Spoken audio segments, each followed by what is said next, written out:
VK news, राष्ट्र के नाम। किस तरह के हालात थे वहाँ पे, क्या देखा था आपने? कुछ क्या युद्ध के हालात आपने सामने से प्रेस किए थे कभी? हाँ, हमेशा सायरन बजता रहता था और बॉम्ब अटैक भी होता था और फाइटर जेट की आवाज़ भी देखा नहीं था। फाइटर जेट पर आवाज़ सुनी थी हॉस्टल के ऊपर से, और हॉस्टल के आसपास भी कभी कभी अटैक होता था। और आपके साथ कितने छात्र थे? हम लोग तो वहाँ पे 250 से 300 जन एक साथ बेसमेंट में रुके हुए थे। तो क्या सभी आ गए?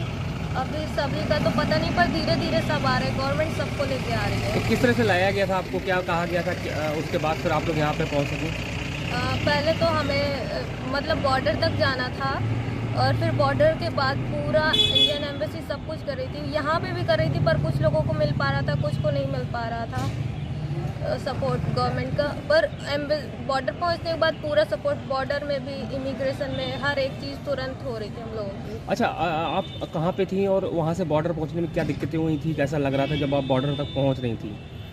बॉर्डर पहुंचने के बाद मेरे को कोई दिक्कत नहीं है। मैं स्लोवाकिया बॉर्डर में थी। उसके बाद मेरे को एक भी दिक्कत नहीं, तुरंत बस आई पिकअप करने, फिर कैंप में भी रखा गया, खाना भी दिया।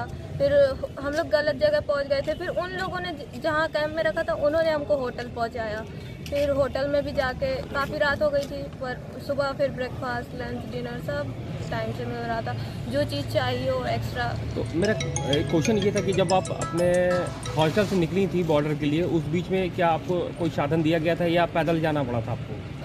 एम्बेसी ने प्रोवाइड तो किया था, पर स्टूडेंट्स बहुत ज़्यादा थे तो सबको नहीं मिल पाया था, कुछ को ही मिल पाया था, पर हम लोग खुद से गए थे। अच्छा, तो क्या वहाँ साधन से गई थी या पैदल चल के गई थी?